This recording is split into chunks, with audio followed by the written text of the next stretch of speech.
pagi anak-anakku sekalian. Selamat berjumpa kembali dalam pembelajaran kita ekonomi.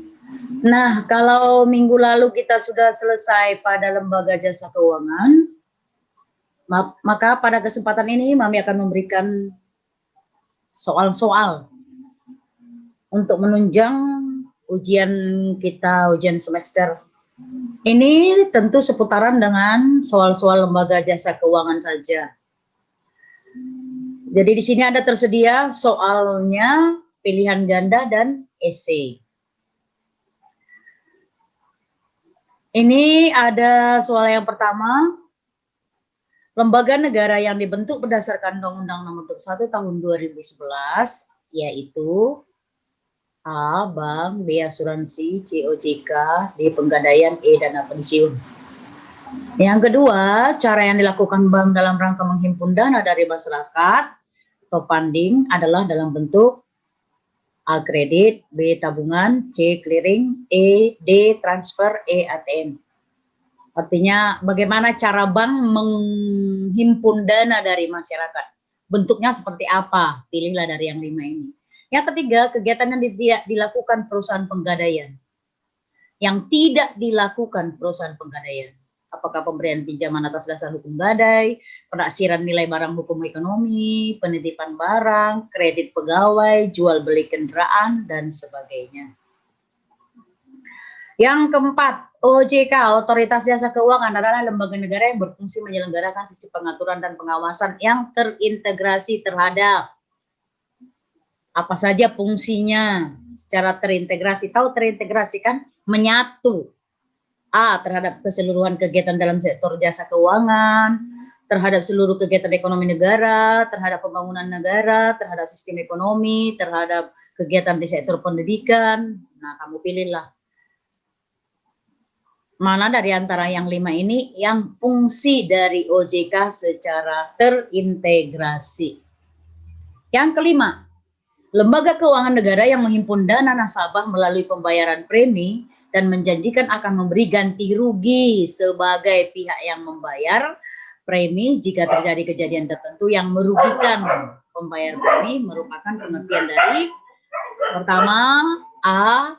Koperasi, B. Asuransi, C. Penggadaian, D. Dana pensiun, E. Lembaga pembiayaan. Jadi yang mana yang memberi ganti rugi? Yang keenam, sejumlah uang yang dibayar oleh peserta asuransi kepada perusahaan asuransi dinamakan. Uang yang dibayar peserta asuransi itu apa namanya? Apakah fungsi asuransi, premi asuransi, definisi asuransi, atau polis asuransi, atau ganti rugi? Yang ketujuh, pihak yang berkewajiban membayar premi asuransi dinamakan apakah pihak perantara, pihak tertanggung, pihak penanggung, pihak ketiga, atau pihak bank. Yang kedelapan, dana pensiun didapat dari titik-titik selama seorang pegawai bekerja. Dari kredit kah, dari jatah kah, dari iuran kah, dari gaji kah, atau dari pemerintah.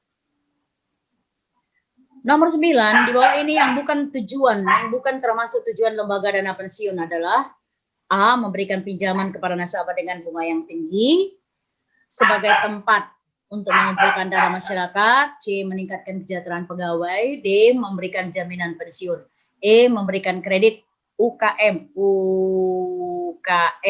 usaha kredit menengah.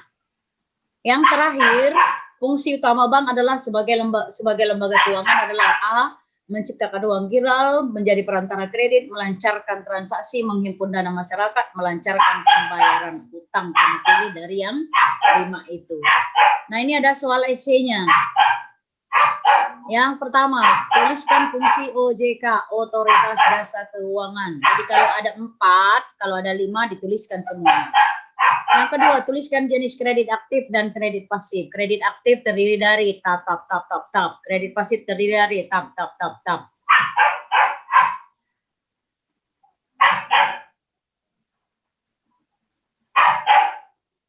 Yang ketiga, jelaskan apa yang dimaksud dengan pasar modal. Kurang O-nya ya, pasar modal. Dan jelaskan produk pasar modal itu. Apa yang dimaksud dengan pasar modal? Jelaskan dulu. Baru apa saja produk pasar modal itu dijelaskan. Ingat ya, beda dituliskan dengan dijelaskan. Kalau tuliskan aja tap. Tapi kalau jelaskan bla bla bla bla bla bla bla. Oke. Yang keempat, jelaskan peranan asuransi, peranan dana pensiun, peranan penggadaian, peranan lembaga pembiayaan. Buat poin-poinnya. Kalau peranan asuransi 4, tulis A, B, C, D. Yang terakhir, jelaskan produk-produk asuransi, dana pensiun, dan lembaga pembiayaan. Jadi produk asuransi itu misalnya 3, jelaskan ketiganya. Dana pensiun itu ada 2, jelaskan dua-duanya. Lembaga pembiayaan itu produknya ada 3, jelaskan ketiga-tiganya. Paham kan aku? Kalau langsung dikerjakan, langsung dikirim, akan gampang. Semuanya materi ini sudah Mami kasih. Jadi nggak ada yang mengatakan sulit kali, tidak. Itu sudah kita pelajari semuanya. Jadi caranya, tulis soalnya. Untuk yang pilihan ganda, tolong supaya ditulis soalnya semua, baru lingkari jawaban yang benar. Tulis soal, lingkari jawaban yang benar. Kalau SCTS, tulis soal, langsung jawab. Tulis soal nomor 1, jawab. Tulis soal nomor 2, jawab. Begitu sampai soal nomor 5. Oke, paham aku? Semoga kita mengerjakannya dengan tenang, dengan benar, jangan tergesa-gesa, dan dikerjakanlah yang benar. Karena kalau kau kerjakan yang benar, tentu nilaimu juga baik. Kalau asal-asal kau kerjakan, maka nanti nilaimu juga asal-asal. Pada akhirnya, pada akhir semester nanti, nilaimu juga asal ada. Kita kan punya masa depan, punya cita-cita. Jadi untuk meraih cita-cita itu tidak gampang. Kita harus kerja keras dari sekarang. Oke anakku, demikian pembelajaran kita saat ini. Oke, semangat tetap anakku. Jangan lupa tetap jaga kesehatan. Kemana-mana pakai protokol kesehatan. Dan stay at home.